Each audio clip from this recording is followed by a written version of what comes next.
ఆంధ్రప్రదేశ్ రాజకీయాల్లో కీలకమైన నియోజకవర్గం చంద్రగిరి. ఈ ప్రాంతానికి చాలా ప్రాధాన్యత ఉంది. చంద్రబాబు తన రాజకీయ జీవితంలో కాంగ్రెస్ నుంచి ఇక్కడే తొలిసారి గెలిచారు. ఇదే చంద్రగిరి నియోజకవర్గంలో అతిపెద్ద మామిడి మార్కెట్ దామల చెరువు ఉంది. గల్లా అరుణకుమారి ఈ నియోజకవర్గంలో 4 సార్లు కాంగ్రెస్ పార్టీ నుంచి గెలిచారు. ప్రస్తుతం ఆమె తెలుగుదేశం పార్టీలో కొనసాగుతున్నారు. ఈ సెగ్మెంట్లో కాంగ్రెస్ పార్టీ 6 సార్లు, వైసీపీ 2 సార్లు గెలిచింది. గత ఎన్నికల్లో ఇదే చంద్రగిరి సెగ్మెంట్లో YSR Congress party 20% vote share మెజారిటీతో గెలిచింది. అయితే ఇప్పుడు కూడా ద్విముఖ పోరుకు చంద్రగిరి రెడీ అయింది. మరి ఈ నియోజకవర్గం ఓటర్ నాడి ఎలా ఉందో తెలుసుకునే ముందు 2019 అసెంబ్లీ ఫలితాలను ఓసారి చూద్దాం.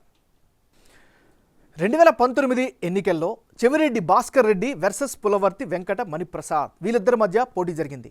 ఆ ఎన్నికల్లో వైసీపీ ఏకంగా 54% ఓటు షేర్ దక్కించుకుంది. తెలుగుదేశం పార్టీకి 41%, ఇతరులకు 5% ఓట్లు పోలయ్యాయి. అంటే గత ఎన్నికల్లో చంద్రగిరి నియోజకవర్గంలో వైసీపీ నుంచి చెవిరెడ్డి భాస్కర్ రెడ్డి, టీడీపీ నుంచి పులవర్తి వెంకట మణిప్రసాద్ పోటీ చేశారు. అయితే విజయం జగన్ పార్టీ వైపు ఏకపక్షమైంది. గత ఎలక్షన్స్లో వైసీపీ వేవ్ ఉండడం, చెవిరెడ్డి ప్రభావంతో ఓట్లన్నీ వైసీపీకి పడ్డాయి. అదే సమయంలో తెలుగుదేశం పార్టీ తరపున పోటీ చేసిన పులివర్తి వెంకట మణిప్రసాద్కు టీడీపీ కేడర్లో పెద్దగా కమాండ్ లేకపోవడం, జనసేన నుంచి అభ్యర్థి నిలబడడం, ఓట్లు చేరడం వంటి కారణాలతో ఓడిపోయారు. మరి ఈసారి ఎన్నికల్లో చంద్రగిరి సెగ్మెంట్లో రాజకీయం ఎలా ఉండబోతుందో big TV exclusive detailed election సర్వేలో వెల్లడైనటువంటి అభిప్రాయాలను ఇప్పుడు పరిశీలిద్దాం.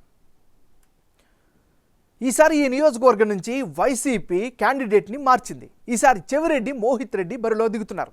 మరి చెవిరెడ్డి మోహిత్ రెడ్డికి అనుకూలమైనటువంటి అంశాలు ఏమిటి పరిశీలిస్తే, సెగ్మెంట్లో చెవిరెడ్డి భాస్కర్ రెడ్డి పలుకుబడి ఖచ్చితంగా ఈయనకు ఉపయోగపడుతుంది.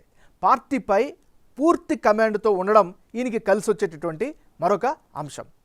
చంద్రగిరిలో పాదయాత్ర ద్వారా చేశారు. ఈ యాత్రతో అందరిలో మమేకమయ్యారు. ఇది ఖచ్చితంగా ప్లస్ అయ్యే అవకాశం ఉంది.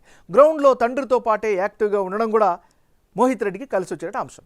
మరి చెవిరెడ్డి మోహిత్ రెడ్డికి ఉండేటటువంటి మైనస్ పాయింట్స్ ఏంటి ఒకసారి పరిశీలిద్దాం. ప్రభుత్వ వ్యతిరేకతకు ఎంతవరకు అడ్డుకట్ట వేస్తారు అనేటటువంటి అనుమానం అయితే సర్వత్రా వెల్లువెత్తుతుంది. ఇది ఈయనకి సంబంధించినటువంటి ప్లస్లు మైనస్లు. తెలుగుదేశం పార్టీ నాయకుడు పులివర్తి వెంకట మణిప్రసాద్. మరి మణిప్రసాద్కి ఈసారి అనుకూలమైనటువంటి ఫ్యాక్టర్స్ ఏంటి? గత ఎన్నికల్లో ఓడిన సానుభూతి ఈయనకి ఖచ్చితంగా ఈసారి కలిసి వచ్చేలా కనిపిస్తుంది. రాష్ట్ర వ్యాప్తంగా తెలుగుదేశం పార్టీకి వేవ్ పెరుగుతుంది అనేటటువంటి ఒక వేవ్ కూడా ఈయనకి కలిసి వచ్చే అవకాశం ఉంది. ఏడాది కాలంలో సెగ్మెంట్లో బాగా యాక్టివ్ అయ్యారు. అందరితో కలుపుగోలుగా కలిసిమెలిసి తిరుగుతున్నారు.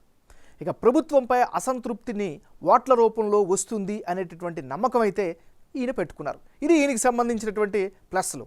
మరి మణిప్రసాద్కి మైనస్ పాయింట్స్ ఏంటి? పార్టీలో ఆశించిన స్థాయిలో పట్టుని పెంచుకోకపోవడమే ప్రధానమైనటువంటి మైనస్గా కనిపిస్తోంది. గతంలో చిత్తూరు టికెట్ ఆశించి అక్కడ వర్క్ చేసుకున్నారు. సో ఇవన్నీ కూడా ఈయనకి మైనస్ అయ్యే అవకాశం ఉంది. ఏదేమైనా ఇది ఈయనకి సంబంధించినంత వరకు ఉండే ప్లస్లు మైనస్లు. ఈ నియోజకవర్గంలో కులాల వారీగా ఈక్వేషన్స్ ఎలా ఉన్నాయి, పార్టీల పరంగా ఏ కులాల మద్దతు ఏ విధంగా ఉందో ఒకసారి పరిశీలిద్దాం. ఈ నియోజకవర్గంలో రెడ్డి సామాజిక వర్గం 20% మంది ఉన్నారు. కమ్మ సామాజిక వర్గం 18%, ఎస్సీలు 24% ఉంటే బలిజలు 10%, యాదవ కమ్యూనిటీ 8% ఉన్నారు. అంటే చంద్రగిరి నియోజకవర్గంలో రెడ్డి సామాజిక వర్గం బలంగా కనిపిస్తోంది.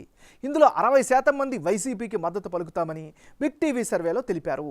అలాగే టీడీపీకి 35% మంది, 5% ఇతరులకు ఓటు వేస్తామని చెబుతున్నారు.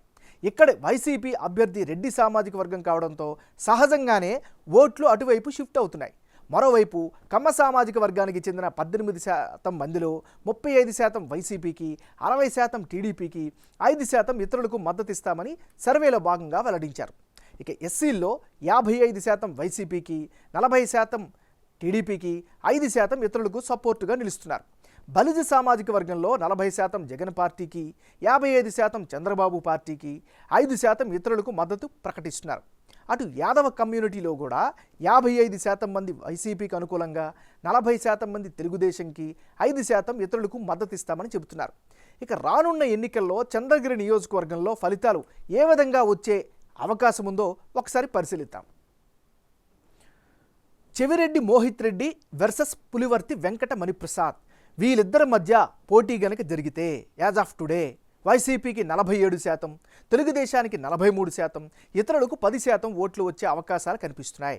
అంటే ఇప్పటికిప్పుడు ఎన్నికలు గనక జరిగితే చంద్రగిరి నియోజకవర్గంలో వైసీపీ జెండానే ఎగిరేందుకు ఎక్కువ అవకాశాలు ఉన్నాయని బిగ్ టీవీ ఎక్స్క్లూజివ్ సర్వేలో తేలింది. చెవిరెడ్డి భాస్కర్ రెడ్డి కుమారుడు మోహిత్ రెడ్డికి 47%, పులివర్తి నానికి 43% ఓట్లు వచ్చేందుకు అవకాశాలు ఎక్కువగా కనిపిస్తున్నాయి.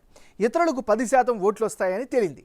మోహిత్ రెడ్డి పాదయాత్ర చేయడం, నియోజకవర్గంలో యాక్టివ్గా ఉండడం, నియోజకవర్గ అభివృద్ధి జరగడం, కష్ట సమయాల్లో చెవిరెడ్డి భాస్కర్ రెడ్డి ప్రజలకు అండగా ఉండడం, పటిష్టమైన ఓటు బ్యాంకు, ఇవన్నీ చంద్రగిరిలో వైసీపీ విజయావకాశాలను మెరుగుపరుస్తాయని బిగ్ టీవీ సర్వేలో తేలింది.